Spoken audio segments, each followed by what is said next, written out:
مذاہب میں کس مذہب نے سب سے زیادہ زک اٹھائی اسلام سے؟ پہلے شرک، دوسرا یہودیت۔ یہودیت کی کمر ٹوٹی، تین ان کے قبیلے تھے بڑے زوردار، وہ مدینے سے نکالے گئے۔ ایک قبیلے کے تو تمام جوان مردوں کو قتل کیا گیا۔ پھر ان کے مضبوط قلعے تھے خیبر کے علاقے کے اندر، فدق اور یہ ان سب میں سے نکالا گیا۔ تو یہودیوں کی بریوری تو ختم ہو گئی جبکہ خیبر فتح ہو گیا اور وہاں کے بڑے بڑے قلعے حضرت علی رضی اللہ تعالیٰ عنہ کے دست مبارک سے، اور ان کا بہت بڑا مرحب، بہت بڑا سردار، بہت بڑا طاقتور، وہ قتل ہوا حضرت علی کے ہاتھ رضی اللہ تعالیٰ، بٹ ناٹ دی جویش ٹریچری۔ وہ ٹریچری اب شروع ہوتی ہے حضرت عثمان کے زمانے میں۔ عبداللہ ابن سبا ایک یہودی ہے یمن کا، وہ اسلام کا لبادہ اوڑھ کر اسلام میں آ گیا مدینے میں۔ یہاں اس نے اس معاشرے کا خوب تجزیہ کیا، یہاں کیا کیا چیزیں ہیں، کون کون سی فورسز ایٹ پلے ہیں، میں کس دختیرہ کو چھیڑ سکتا ہوں۔ انہوں نے محسوس کیا کہ بنو ہاشم اور بنو امیہ کی بڑی پرانی جو ہے چپقلش اور مسابقت، ایک طرح کا مقابلہ قریش کے ان دو بڑے گھرانوں کے اندر، یہ ان کی ہڈیوں کے اندر ہے، اس کو اٹھایا۔ اب عجیب بات اصل میں یہ ہے کہ خلیفہ اول حضرت ابو بکر نہ بنو ہاشم میں سے تھے نہ بنو امیہ میں سے تھے، بنو تیم میں سے تھے، چھوٹا سا قبیلہ تھا۔ حضرت عمر بھی نہ بنو ہاشم میں سے تھے نہ بنو امیہ میں سے تھے، بنو عدی میں سے تھے۔ اب یہ حضرت عثمان تھے کہ جو بنو امیہ میں سے تھے۔ یہاں سے اس نے اٹھائی بات اور ایسی ایسی باتیں شروع کی جو عوام جو ہیں، جو پورا رسوخ فی العلم حاصل نہیں ہوتا، وہ اس کے اندر بہہ جاتے ہیں۔ دیکھو یہ کیسے ہو سکتا ہے کہ ہمارے نبی جو ہیں وہ تو زمین میں دفن ہیں اور عیسیٰ جو آسمان پر بیٹھے ہیں،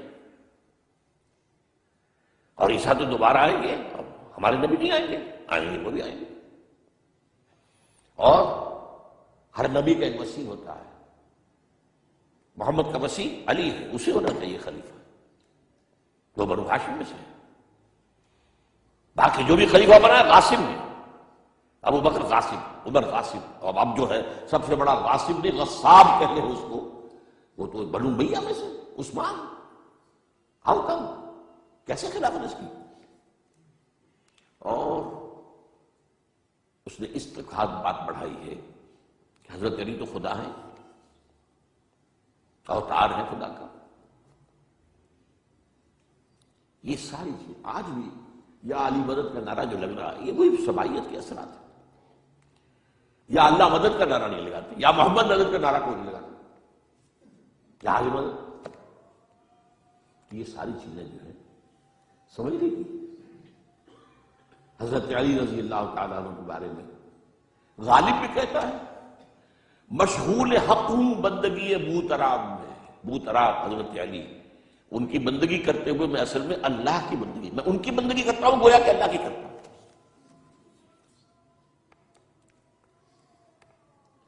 ہر چند علی کی ذات نہیں ہے خدا کی ذات، لیکن نہیں ہے ذات خدا سے جدا علی۔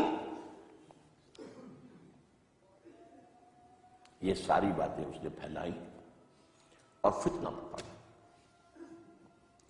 اور اس کی ایک خاص ٹیکنیک اس نے ایجاد کی۔ سب سے پہلے اس نے جا کر کوفے میں اپنا میدان جمایا۔ حضرت عثمان کے بارے میں تو اپنا بہت ہی، وہ تو اپنے رشتہ داروں کو پالتا ہے، ان کو عہدے سارے اپنے رشتہ داروں کو دے دیے ہیں، اور انہیں دولت انہیں دیتا ہے، یہ کرتا ہے، معاذ اللہ معاذ اللہ۔ وہاں پہ ذرا کسی نے جو وہاں کے گورنر تھے ذرا بات پوچھ کی تو وہاں اپنے ہم خیال چھوڑ کر شام چلا گیا، وہاں جا کے وہی بات، وہاں ایک گروپ بنا لیا، پھر مصر چلا گیا، وہاں جا کر وہی بات۔ اب ظاہر بات ہے اس زمانے میں نہ کوئی ٹیلی کمیونیکیشن، نہ کوئی ٹیلی فون، نہ کوئی ٹکار، کوئی اطلاعات کا وہاں پہنچنا وغیرہ۔ اس میں یہ ہے کہ وہ فتنہ تو جنگل کی آگ کی طرح بڑھ گیا، اس کا معالجہ کرنے والا جو ہے اس میں حضرت معاویہ نے کہا بھی رضی اللہ تعالیٰ عنہ آپ ہمیں اجازت دیں ہم آ کر کچل دیں ان کو. گورنر تھے شام کے، ان کا میں فوجیں لے کر آتا ہوں ان کو کچل دیتا ہوں. حضرت عثمان 1000 مربع میل کا رقبہ ہے جس کے اوپر کہ ان کی حکومت چل رہی ہے، اور فوجیں ہیں مصر سے اور دمشق سے بار بار اجازت مانگ رہی ہیں. یہاں حضرت طلحہ، حضرت زبیر، حضرت علی اجازت مانگ رہے ہیں. نہیں، جب تک یہ کوئی جرم کر نہ لیں اس وقت تک نہیں. جب یہ جرم کر لیں گے پھر تم لینا اس سے قصاص سزا دے دینا. چنانچہ آخری وقت تک بھی یہ ہوا ہے کہ حضرت علی کے دونوں صاحبزادے حضرت حسن، حضرت حسین، حضرت عثمان کے دروازے پر کھڑے پہرا دے رہے تھے. عبداللہ ابن زبیر پہرا دے رہے تھے، لیکن وہ جو بلوائی تھے وہ پچھلے پچھواڑے سے کہیں دیوار پھلانگ کے گئے، انہوں نے حضرت عثمان کو شہید کیا رضی اللہ عنہ. یہ ہے اصل میں یہودیت کا بیک لیش، یہودیت کا انتقام. اور جو سازشی ذہن اللہ نے ان کو دے رکھا ہے اس میں کوئی شک نہیں. ذہین انتہائی تباہ قوم،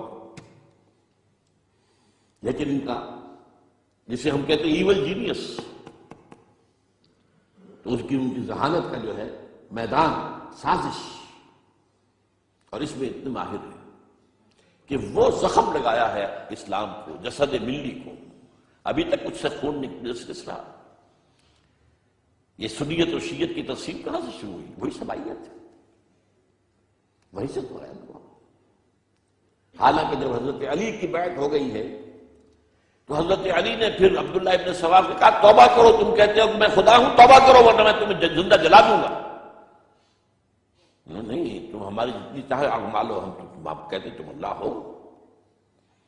اسے 40 آدمیوں سمیت حضرت علی نے زندہ جلوایا. اور یہ بات اہل تشریع کی کتابوں میں لکھی ہوئی ہے.